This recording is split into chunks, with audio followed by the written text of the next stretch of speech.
Ya Rasulullah, apakah aya nu leuwih dahsyat tibatan gunung jang pendeger bumi? Aya cikang jeung. Naon ya Rasulullah? Besi. Sebab besi mah kajen kukumaha ge nyelehkeun gunung. Gunung sakumaha gedena paculan. Ulah didoser di paculan beak. Ieu besi ieu hebatnya saja besi. Jadi besi leuwih dahsyat tibatan gunung. Sahabat nanya deui, ya Rasulullah, aya leuwih nu dahsyat tibatan besi? Aya cikang jeung. Naon ya Rasulullah? Nu leuwih dahsyat tibatan besi seuneu. Sakumaha hebatna besi ku seuneu beak kabeh. Masya Allah, cak sahabat, ya Rasulullah, apakah aya nu leuwih dahsyat tibatan seuneu? Aya. Naon ya Rasulullah? Cai. Kajen teuing adag-adagan seuneu timbul cai. Parem. Ya Rasulullah, aya nu leuwih dahsyat tibatan cai? Aya ceuk jeung Rasul. Naon ya Rasulullah? Angin. Angin mah ulah-ulah angin mah gelebuk di dieu, angin nu kaluar ti dieu bahaya. Bahaya gede eta mah. Di mobil ge lamun geus aya angin eta mampir heula. Eureun. Wah, itu beres ieu angin ieu. Eta angin. Komo si eta mah angin. Wow. Heuh, tah mah geus kudu dicaritakeun tah mah. Racun. Angin. Dalam mata angin nanti geus bau aku mau angin. Nah, ieu angin pohara jasa. Ya Allah, ya Rabb. Sahabat tetap masih ngotot nanyakeun, ya Rasulullah, aya keneh jang pendeger dunia selain daripada angin? Aya, ceuk Kangjeng Rasul. Naon ya Rasulullah? Lamun hayang nyaho pendeger dunia supaya dunia ulah goyang. Di antara diceritakeun tadi leuwih hebat tibatan angin. Iyalah jelema anu hartana loba, anu daek na zakat. Jelema anu elmuna loba, anu daek mere elmuna lillahi taala. Jelema anu hartana loba, anu daek sedekah. Eta lah leuwih dahsyat dibandingkeun jeung nu tarate, nu tadi-tadi. Masya Allah, ternyata horenganan penguat dunia, penguat bumi. Hiji nu sugih, tapi nu sugih na daek na zakat, nu sugih na daek sedekah. Ai si eta mah pan kadengena doang sugih. Kadengena doang. Apa ngadengenya na ngazakat hati. Malah mana yang ngazakat. Ya Allah, ya Rabbi. Masya Allah. Tah eta. Ya, di antara jelema nu boga ilmu, barahan ku ilmuna, dunia jadi teger. Tetapi nu paling dahsyat jelema anu ma'rifatullah wa rasuluh. Mengenal Allah jeung Rasulna, iyalah sigana kadeleuna cicing, sigana kadeleuna teu sabaraha, sigana kadeleuna hina, katingalina lah jelema tombal tepir, kacirina kuru, kacirina tearudi, tetapi justru Allah ningali jutaan manusia nu ti peuting kerek. Tapi nilai jelema eta sangat memandang. Nu tadina deuk disiksa tapi teu jadi. Mantap besi aya aki-aki hudang ti peuting talian sih ada. Talian. Komo si eta mah geus teu kudu aki-aki talian bae. Geus gantung bae habak. Ternyata oreganan jelema nyiptakeun masjid teh ya. Jelema ngabangun masjid, jelema nyiptakeun majelis talim, ngabangun majelis talim, nyiptakeun mushola, majelis talim dan lain sebagainya. Eta teh jang paneger dunia mengenal Allah. Lamun nu sugih jamal bisa. Etalah keistimewaan paneger dibandingkeun jeung gunung, dibandingkeun jeung seuneu, bandingkeun jeung besi, jeung seuneu, jeung cai, dibandingkeun jeung angin, leuwih hebat keneh. Jelema nu usaha tapi usahana lillahi ta'ala, jang li'ilai kalimatillah. Tuh masjid, tuh majlis, tuh musola, tuh fakir miskin, teger dunia kajen kukumaha. Tuh kula talian maning kuari talian can mah orang teh. Ya Allah ya Rabb. Masya Allah. Nantak tadi kula gadenge ayat. Ya Allah ya Rabb, hebat atuh tadi ayat. ayat anu dibacakeun patusiru sahaba fasuqnahu ila baladin mait bisa dimaknaan ku sababaraha dimensi sebenarnya. Eta ayat teh loba anu maca ayat eta ajuna geter hatena. Qori mah mun maca ayat eta aju hayang gede bayaranna. Beda. Tah maca Habib ieu tadi kumaha nafsiranna cenah. Tapi lamun teu lillah, lamun lillah ya henteu. Nah, Ki Jamal aya we dia. Ah ieu bangsana.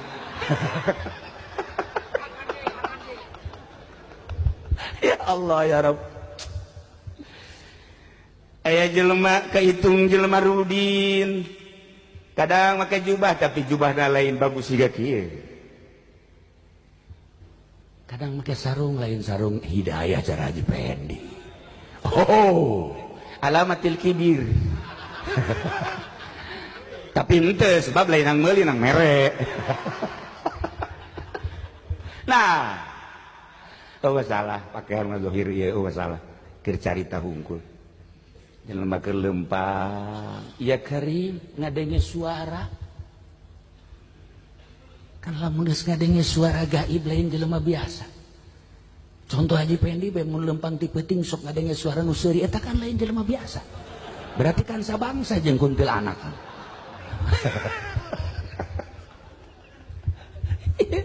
Aya babangsana aya. Jadi keur lempang ngadenge suara tetapi pendengaran lain diceuli. Pendengaranna tapi diceuli batin. Seakan-akan suara teh mun dijabarkeun mah kieu. Ya rih, hai angin, bawa mega, datangkeun ka ladang si Pula, hujankeun di dinya. Nyana kaget, aya suara seperti eta. Ningali ka luhur bener angin. Mawa mega mendung terus dihujankan. Masya Allah cek panehanna. Suara menjadi kenyataan. Hayang nyaho eta ladang saha. Kumaha eta jelema perbuatanana. Lantaran kok kadenge ku suara hati. Akhirnya nanya ieu saha.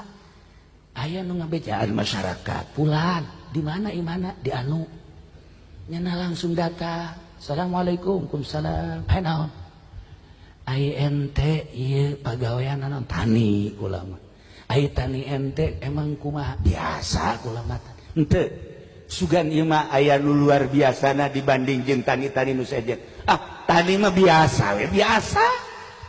Sarua jeung batur, wayah macul-macul, wayah ngagaru-ngagaru, wayah nandur-nandur, wayah ngoyos biasa we biasa. Ante coba praktekna kumaha. Nah lamun carita praktekna kula mah hasilna dibagi 3 setiap panen. Seperti lu jang kula jeung pamajikan kabeh pake dahar pake bekal ibadah. Seperti lu deui ieu disodakokeun jang fakir miskin. Endek nisob dek henteu ulah mah zakat ya. Seperti lu deui engke jang modal deui kitulah kula mah tani. Masya Allah. Seperti eta tah ngalaksanakeun tani. Ai kitu maneh kunaon? Nanyakeun kula. Tani kula kumaha? Kunaon? Dibejakeun kunyana mendengar suara seperti tadi. Ya Allah, ya Rabbi. Cek manehanana suara kos kitu mah lain kakara kuari. Teguran-teguran eta selalu menyentuh hati. Sebab ulama lain asa dideleukeun geus asa neuleuh ka Gusti Allah. Masya Allah. Iyalah jelema anu geus deukeut ka Gusti Allah. Anta budallah ka'annaka tarah wa illam takun tarah ka'annahu yarah. Bisa dibuktikan ku dirina. Panjang carita manehanana ieu mah carita pertanian. Hujan lain di manehanana bae. Sagedengin eta dihujanan sawah si ieu. Nah kajadianana bareng kabeh tapi dibukti dana nu ieu mah bagus bae tanina. Barang nu ieu dongengnya na euy nu aing mah bea kurang. Nu ieu deh, waduh cenah tutut malulu. Jak nu ieu teh masyaallah anu sakala libertad naon ngaran? Nu sakala libertad. Atuh sia mah dasar hamaan nyaho tah sia mah tah. Hamaan. Anu ieu sagala simeut sagala tek-tek bage sagedeungeun eta bareng hujana tetapi nu ieu bea kurang, nu ieu bea ku simeut, nu ieu bea ku itu hama dan lain sebagainya. Nu ieu mah aman. Si ieu dagang maju, si ieu dagang maju, si ieu dagang maju, si eta. Rugi maning. Weh, griana ge wis orangna sepotong. Lah iya. Wis di dosa. Nah, iyalah. Seperti etalah jelema nu deukeut ka Gusti Allah, mengenal Allah, selalu dilindungi ku Gusti Allah. Ketika henteu dilindungi ku Gusti Allah, zahirna tapi batinna merasa terlindungi lantaran geus bener-bener ridho karena qada Allah Subhanahu wa taala. Mantap. Lamun urang nyaritakeun ayat wailul lil mutaffifin alladzina idza iktalu 'alan nas yastafun.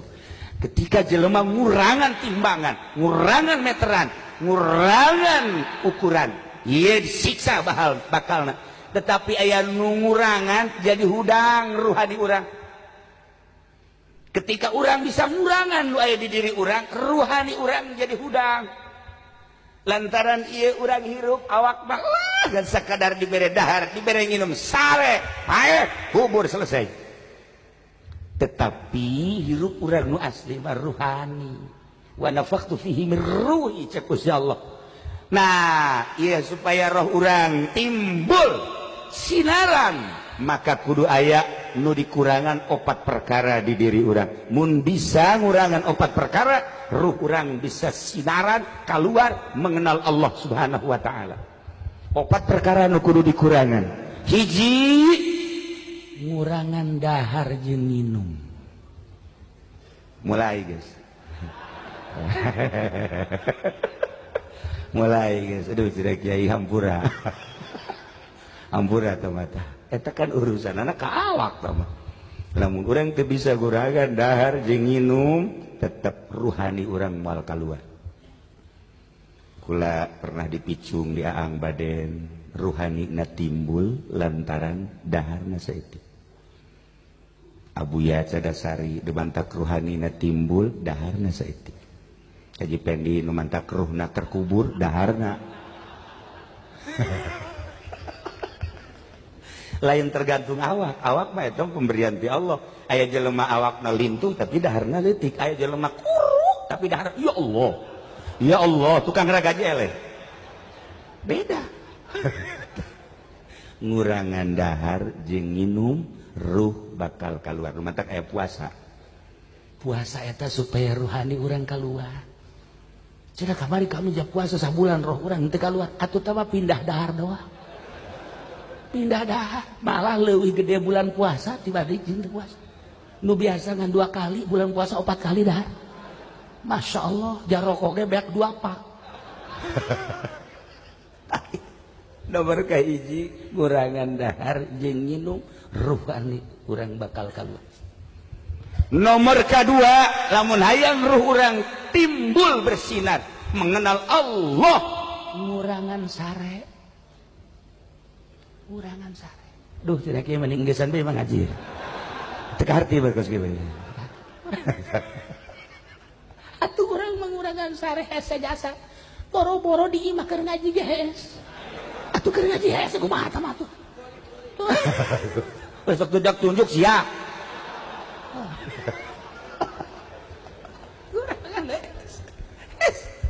Hese jasa.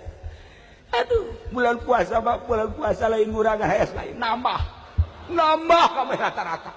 Masya Allah, datang ka salat dohor jeung salat asar ngapendeng. 2 heseta hayang keluar ruhani seperti eta. Almarhum ayahanda Abah lamun keur jeung anak mah jeung anak daharna loba. Heran.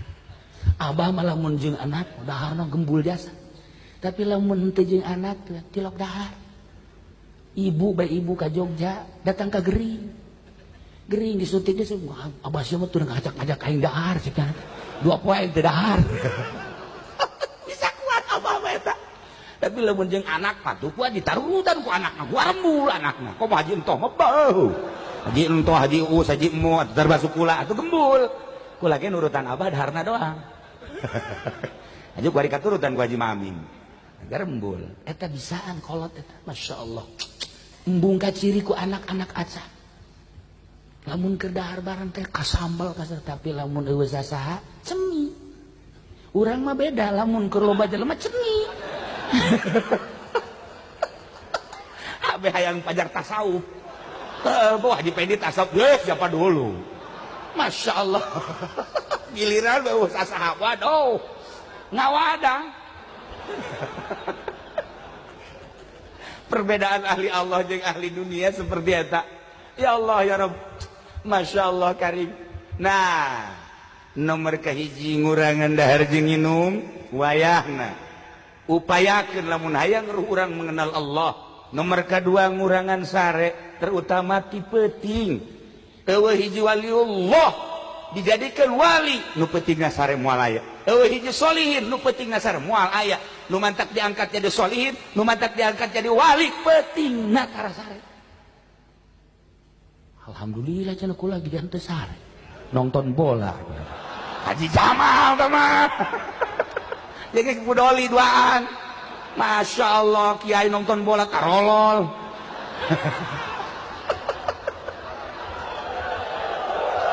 nah tapi tambah lain jangan naon yang nama bari zikir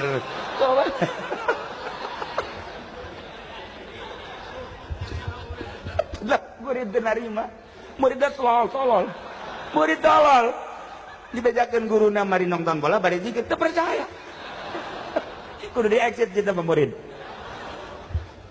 2 ngurangan teh nomor katilu ngurangan pergaulan selain daripada ahli Allah ngurangan bergaul selain daripada ahli Allah lamun jeung ahli Allah jeung Habib silakan jeung Habib Lutfi silakan Habib Ja'far silakan Habib Umar jeung Haji Pendi jauhan rusak jaringan HP ia hanya membuat kedangkalan batin qaswatul qulub nah naonan eta sok gerage hanya sekedar memberikan teas hate sok jeung ahli Allah mangga deuk jeung sahabat luar negeri dalam negeri heg jeung ahli Allah mah sebab nya nama pemikiran ilahi pencerahan ilahi urang ngalengkah ka mana bae dikenalkeun ka Allah di usaha kenalkeun ka Allah di politik dikenalkeun ka Allah di ekonomi dikenalkeun ka Allah jeung ahli Allah mah pasti ngeunah bae pasti ngeunah jeung tentrem luar biasa nomor katilu kurangan pergaulan selain daripada ahli Allah nomor kaopat ngurangan omongan selain daripada maca Quran